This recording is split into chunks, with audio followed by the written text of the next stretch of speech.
Assalamualaikum warahmatullahi wabarakatuh. Berjumpa dengan Indang Widayatseh yang membahas bab 2 materi Bahasa Indonesia kelas 11 Kurikulum Merdeka.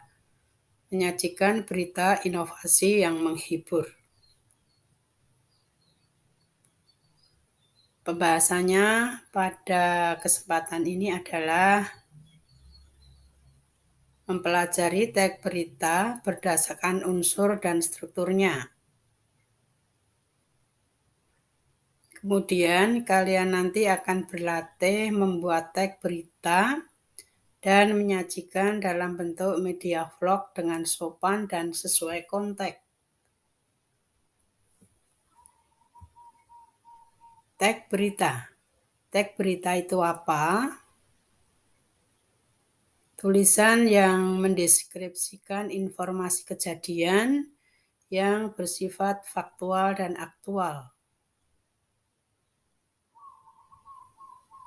Ciri-ciri teks berita. Sebelum kita membuat teks berita, kita harus tahu ciri-cirinya terlebih dahulu. Ciri yang pertama yaitu teks berita itu faktual, berisi kejadian yang sifatnya nyata.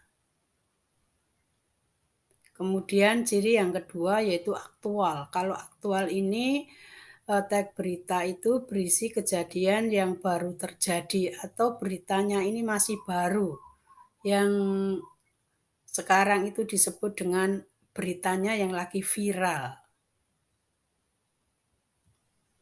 3, teks berita itu harus menggunakan bahasa yang baku, sederhana, dan komunikatif. Yang keempat, data yang disajikan sesuai peristiwa asli. Yang kelima, ciri teks berita yaitu objektif.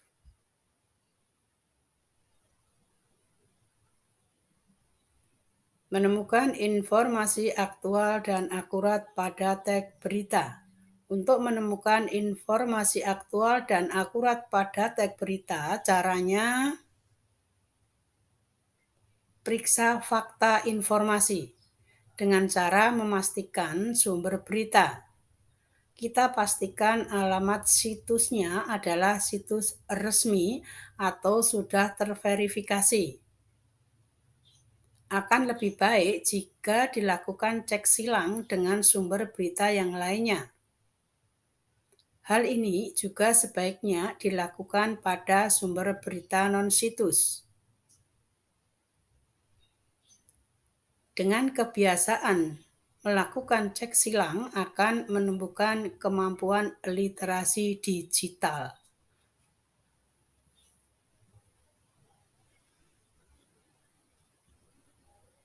Unsur-unsur teks berita.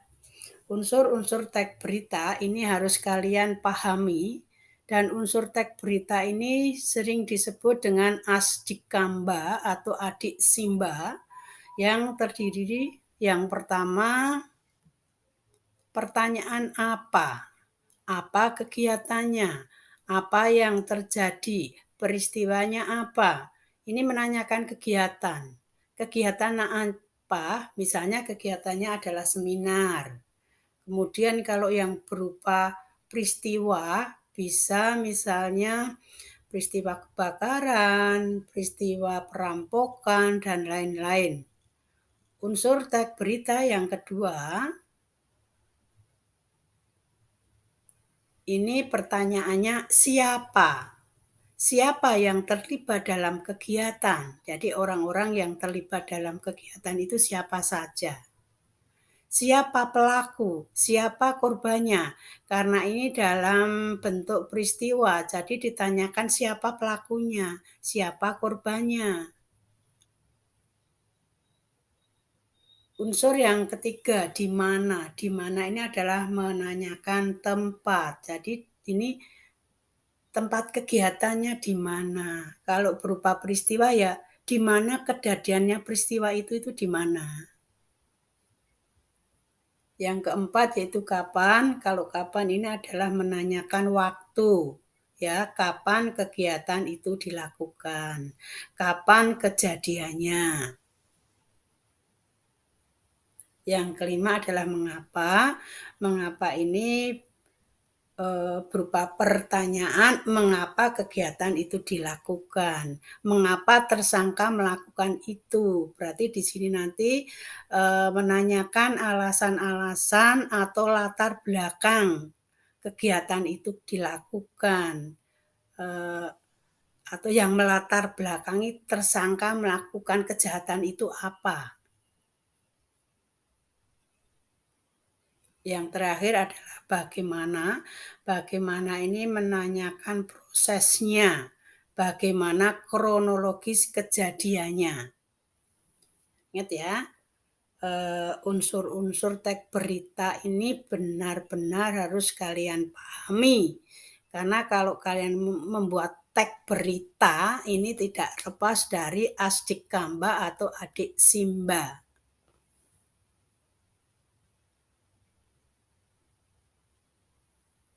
Nah, struktur teks berita. Struktur teks berita kita menggunakan yang namanya piramida terbalik. Yang bagian atas dari piramida terbalik itu namanya kepala berita. Ini biasanya terletak pada paragraf pertama dan kedua, merupakan bagian awal yang memuat informasi penting. Nah, kepala berita ini menjawab pertanyaan yang berhubungan dengan unsur apa, kapan, di mana, dan siapa. Ingat, apa berarti menanyakan kegiatannya atau peristiwanya. Kapan menanyakan waktunya kapan kegiatan itu atau peristiwa itu dilakukan atau dilaksanakan, di mana menanyakan tempat dan siapa menanyakan orang-orang yang terlibat di dalam kegiatan atau peristiwa itu. Baru berikutnya yaitu bagian tengah ini merupakan tubuh berita. Ini adalah bagian isi yang memuat informasi lanjutan dari kepala berita. Terdapat jawaban atas pertanyaan mengapa dan bagaimana peristiwa itu terjadi. Berarti di sini adalah prosesnya, kronologisnya terjadinya kegiatan atau peristiwa itu. Baru yang terakhir, bagian paragraf akhir itu disebut dengan ekor berita. Nah, bagian ekor berita ini adalah bagian yang menyantumkan informasi tambahan.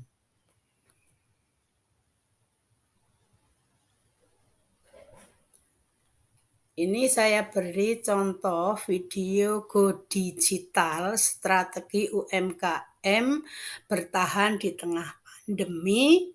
Silahkan kalian pindah di video ini. Ini saya ambil dari buku Cerdas Cergas Berbahasa dan Bersastra Indonesia kelas 11 Kurikulum Merdeka ya. Dari tayangan video ini jadikanlah sumber teks berita. Ingat, pada saat kalian nanti menyusun teks berita yang berdasarkan tayangan video ini harus memenuhi unsur adik simba yang berupa pertanyaan apa, siapa, di mana, mengapa, dan bagaimana. Dan yang tidak boleh kamu lupakan juga adalah strukturnya menggunakan piramida terbalik.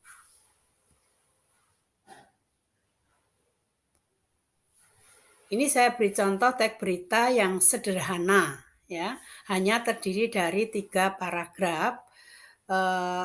Paragraf yang pertama yang terletak pada awal ini namanya kepala berita. Ya, saya bacakan judulnya alasan mengapa minyak goreng subsidi sulit ditemukan. Pada bulan Maret 2022, minyak subsidi sudah mulai langka dan sulit untuk ditemukan. Warga merasa heran karena kelapa sawit adalah hasil perkebunan terbesar di Indonesia. Dari data Kapolda Jawa Tengah, kelangkaan ini disebabkan oleh oknum yang menimbun.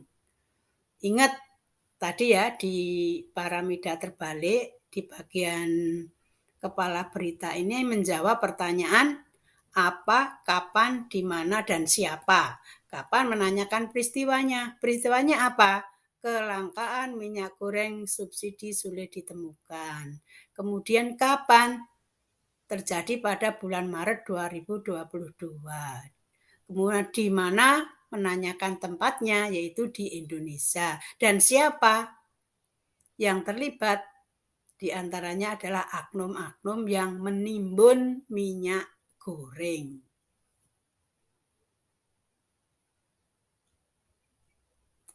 Ini bagian tubuh berita yang terletak pada tengah-tengah ya. Di sini memuat informasi lanjutan dari kepala berita dan ini menjelaskan mengapa dan bagaimana peristiwa itu terjadi. Jadi ini adalah kronologis kejadiannya ada di tubuh berita. Silakan kalian baca, pahami ya.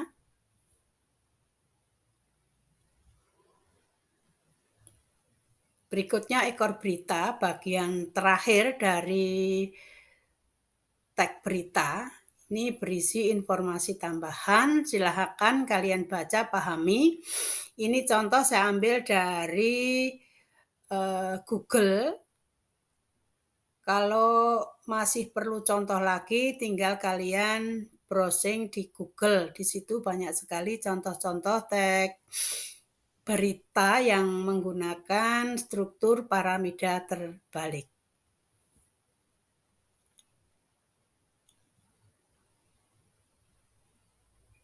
Nah, saatnya kita akan menyajikan teks berita dalam bentuk vlog. Dengan kemajuan teknologi saat ini, vlog banyak dipakai untuk melakukan penyajian berita dan peristiwa terkini. Vlog itu apa? Vlog adalah blog yang unggahannya berupa video. Dengan vlog, membuat penyajian berita menjadi menarik karena pemirsa dapat langsung melihat isi berita, sehingga lebih mudah untuk dipahami.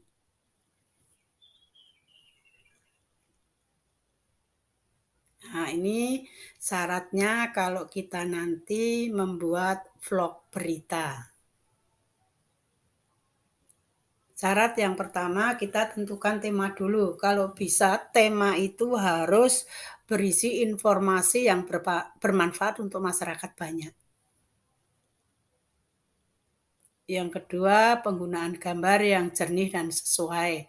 Karena gambar ini akan menentukan vlog itu akan dapat tampilan yang lebih bagus. Yang ketiga, penggunaan audio yang jelas dan jernih. Kalau untuk audio biar jelas dan jernih itu bisa dibantu dengan mikrofon. Mikrofon yang kecil yang bisa ditempel di baju. Yang keempat, kemampuan berbicara seorang naravlog atau vlogger. Ini perlu melatih kemampuan berbicara.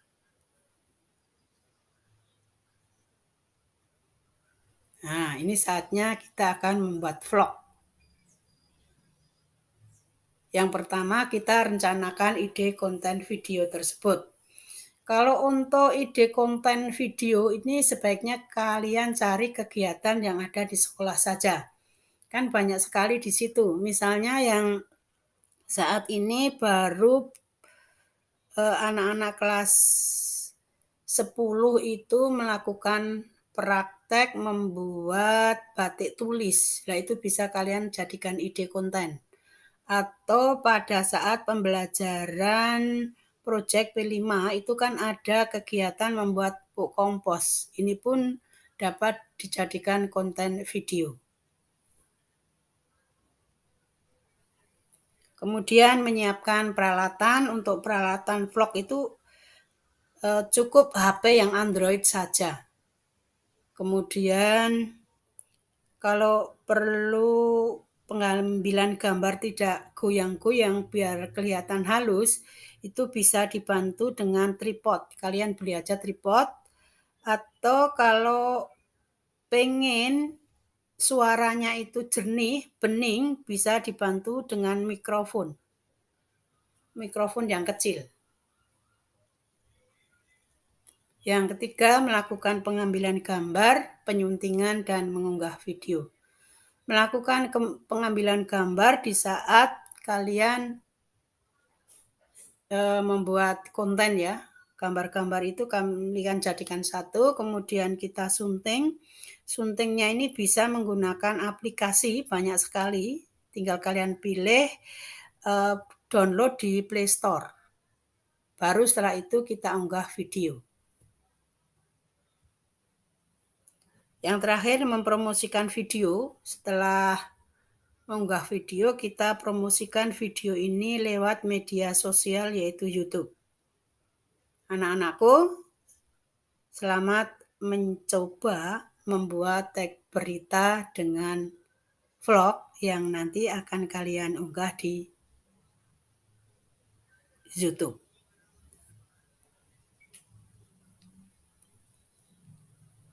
Nah, ini saya beri contoh berita dengan vlog. Pindih QR di bawah. Nah, video ini saya ambil dari YouTube. Silahkan dipelajari, dipahami. Sebenarnya ini cukup mudah. Yang penting ada kemauan saja. Terima kasih atas perhatiannya. Semoga ilmu yang tidak seberapa ini menjadi ilmu yang bermanfaat buat kita semua. Wassalamualaikum warahmatullahi wabarakatuh.